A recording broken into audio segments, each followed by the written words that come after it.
little ones, it's Nana. Thank you for joining me for story time today. This is another holiday book. It's a really neat story about Rudolph the Red-Nosed Reindeer. Yeah, he's so cool. He's got a red nose. Sometimes when you go outside and it gets cold, your nose turns red too. It's so cute.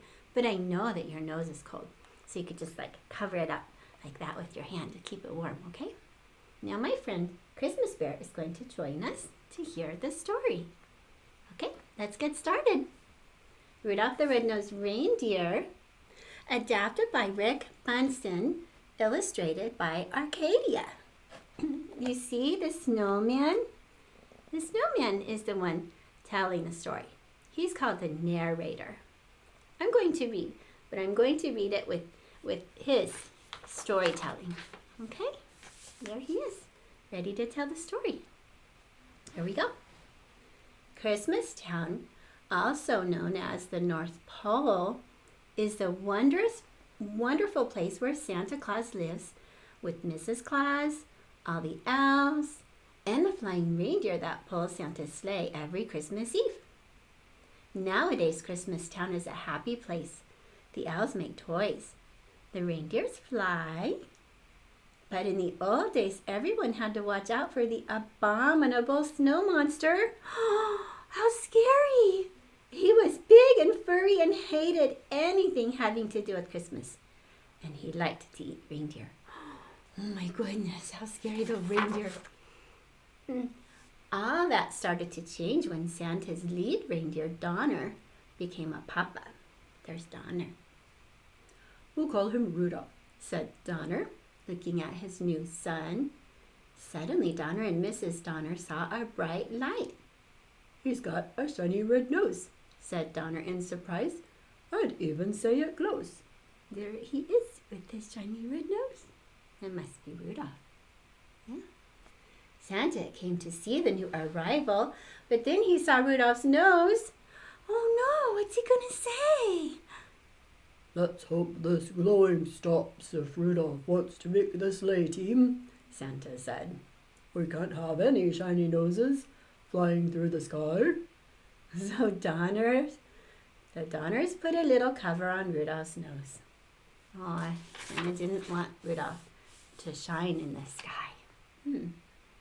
Soon it was time for the new fawns to go to the reindeer games.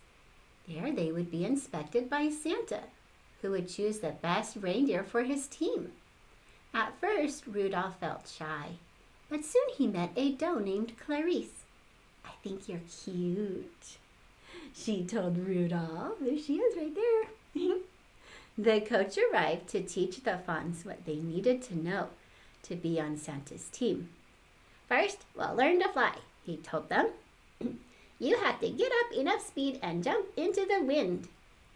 Rudolph was so excited about his new friend that he took off with a great whoosh. He soared high over the heads of the reindeer and Santa too. But as all the young reindeer continued to play, the cover popped off Rudolph's nose. It glowed for all to see. Oh, he's got his red nose glowing. At first, the other deer were frightened.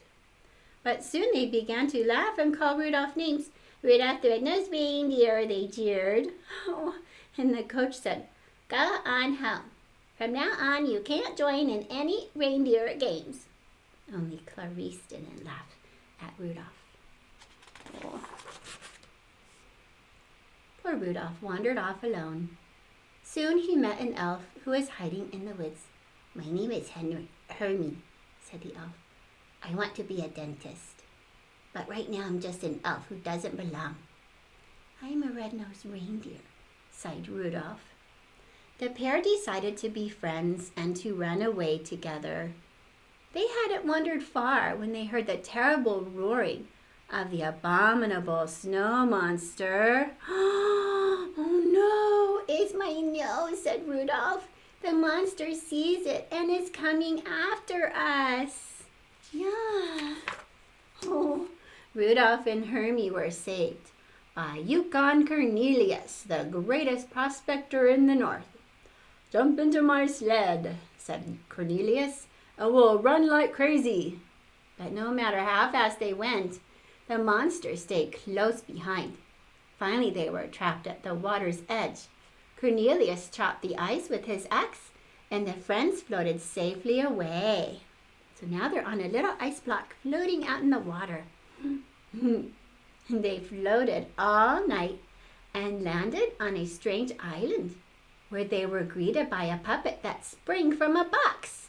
Here it is right there. How funny, that puppet. He's all polka dotty and stuff. "I'm the official sentry of the island of Misfit Toys," said the puppet. "My name is Charlie, and that's why I'm a misfit toy. No child wants to play with a Charlie in the box." "We want to travel with Santa Claus in his magic sleigh," said the Misfit Doll. "Otherwise, we'll miss all the fun with the boys and girls when Christmas Day arrives." There's all those misfit toys.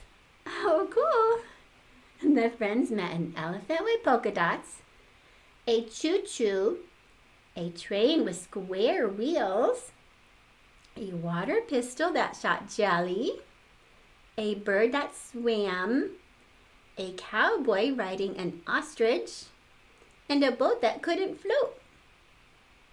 "We're misfits too," said Rudolph. "Maybe we can stay here with you." "Yeah, maybe." But the king of the island would let them stay for only one night. He says, "This island is for toys alone. A living creature cannot hide here. But you can help us. When you return to Christmas Town, tell Santa about these homeless toys. I'm sure he can find girls and boys who would be happy with them. A toy is never happy till it's loved by a child." That night, while Hermie and Cornelius slept, Rudolph lay awake. "My nose will only bring my friends more danger," he thought. "I must go off on my own."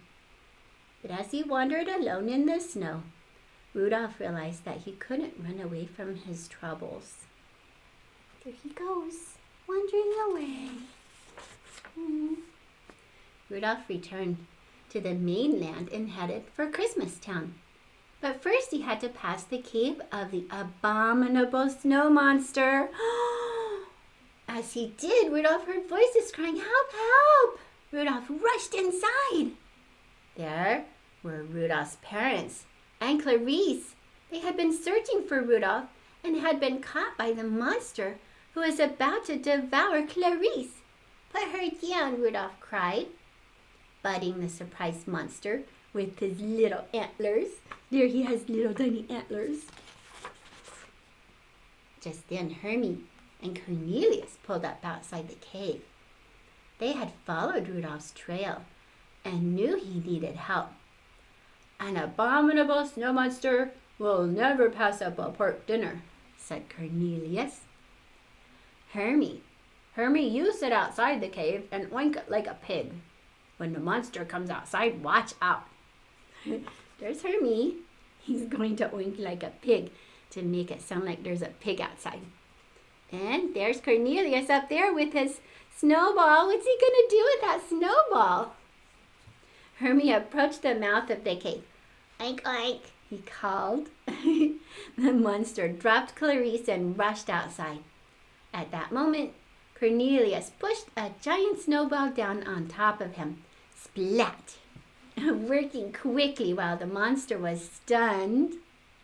Hermie used his dentist tools to remove the monster's teeth. No more teeth, abominable snow monster. Back in Christmas Town, Rudolph told how he and his friends had defeated the abominable snow monster. Everyone realized that misfits have their place too. Rudolph told Santa about the misfit toys.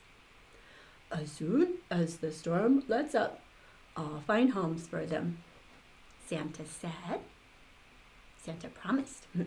Then the weather elf handed him his report, and Santa gasped, The storm won't subside by tonight.